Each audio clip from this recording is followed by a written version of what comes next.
कोरोनासारख्या भयंकर महामारीला आता 5 वर्ष पूर्ण होत आहेत। संपूर्ण जग यातून सावरतच होतं, तितक्यात आता एका नव्या विषाणूच्या संसर्गाने साऱ्या जगाची चिंता वाढवली आहे। HMPV म्हणजेच ह्यूमन मेटान्युमो व्हायरस चीनमध्ये वेगाने पसरतोय।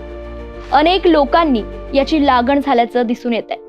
चीनमधील रुग्णांमध्ये HMPVच्या रुग्णांची गर्दी पाहायला मिळते।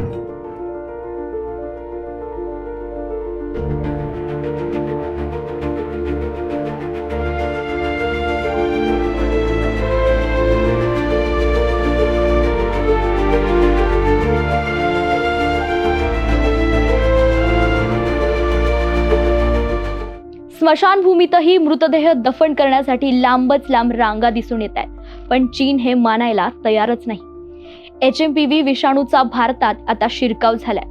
भारतात HMPVचे 3 रुग्ण आढळून आलेत। बॅप्टिस्ट हॉस्पिटलमध्ये, बेंगळुरू मधील बॅप्टिस्ट हॉस्पिटलमध्ये एका 8 महिन्यांच्या बाळाला HMPVची लागण झाल्याचं समोर आलं होतं आणि सोबतच एक 3 आणि एक 2 महिन्यांच्या चिमुकल्यांना HMPV पॉझिटिव्ह घोषित करण्यात आलं। बंगळुरू मधील 8 वर्षांच्या चिमुकलीला ह्यूमन मेटान्युमो या विषाणूची लागण झाली आहे। या व्हायरसचा पहिला रुग्ण बंगळुरू मध्ये आढळलाय।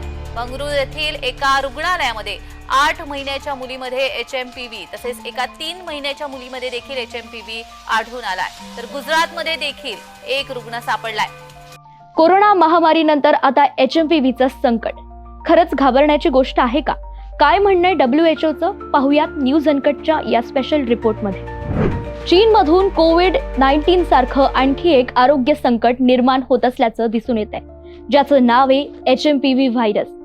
चीनमधून आलेल्या काही फोटोंमुळे सोशल मीडियावर याची चर्चा भारतातही वाढली आहे। ज्या विषाणूची चर्चा होतीये त्याचं नाव आहे HMPV ह्यूमन मेटान्युमो व्हायरस, ज्याला HMPV असं म्हणताय। हा एक श्वसन मार्गाचा संसर्ग आहे।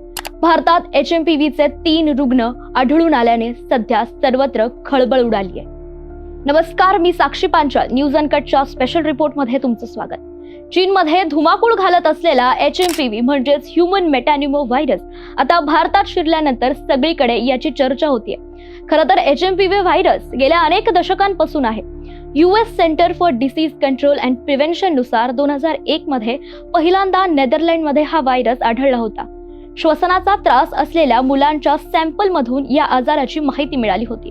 हा व्हायरस सर्व ऋतूत असतो, मात्र हिवाळ्यात हा आजार अधिक फैलावतो। संसर्ग झालेल्या लोकांच्या खोकण्यातून किंवा शिंकण्यातून हा व्हायरस अधिक पसरतो।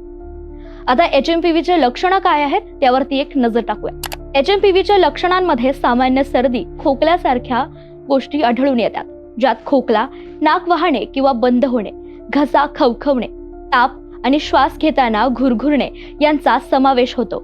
बहुतेक लोकांमध्ये ही लक्षणं काही दिवसात आपोआप बरी होतात आणि लक्षणं दिसण्यासाठी साधारणपणे 3 ते 6 दिवस लागतात। मात्र काही वेळा विशेषतः लहान मुलं, वृद्ध आणि ज्यांची रोगप्रतिकारक शक्ती कमी आहे त्यांच्यामध्ये संक्रमण वाढून बायोक्रायटिस किंवा निमोनिया सारखे गंभीर आजार होण्याची शक्यता असते।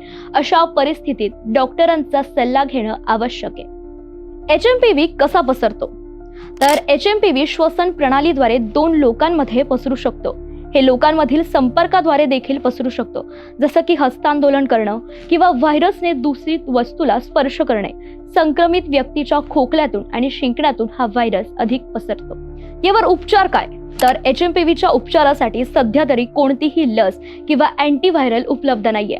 बहुतेक लोकांना ताप आणि वेदना कमी करण्यासाठी ओव्हर द काउंटर औषधांची आवश्यकता असते, म्हणून त्यालाच उपचार म्हणून वापरले जाते। वैद्यकीय उपचार नसला तरी HMPV पासून बचाव करण्यासाठी काही उपाययोजना आपण करू शकतो, जसं की मास्क घालणे, हात वारंवार धुणे आणि यासोबतच प्रतिकारक शक्ती वाढवणं सुद्धा महत्वाचं आहे।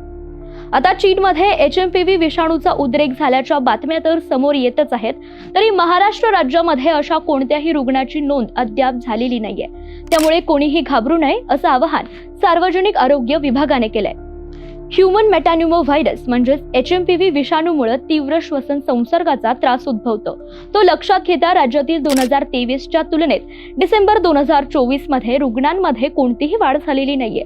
मात्र खबरदारीचा भाग म्हणून सामान्यांनी श्वसनाच्या संसर्गापासून बचाव करण्यासाठी काही गोष्टींचं पालन करावं असे निर्देश आरोग्य विभागाने दिलेत. चीनहून आलेल्या HMPV अहवालाबाबत चिंतेचं काहीही कारण नाहीये. राज्याच्या सार्वजनिक आरोग्य विभाग केंद्र सरकारच्या आरोग्य व कुटुंब कल्याण मंत्रालयाच्या समन्वयाने या परिस्थितीवर लक्ष ठेवून आहे अशी माहिती सार्वजनिक आरोग्य विभागाने दिली आहे. यासोबतच सकाळी बेंगळुरूमधून 8 महिन्याच्या बाळावर उपचार करून त्याला डिस्चार्ज देखील देण्यात आला.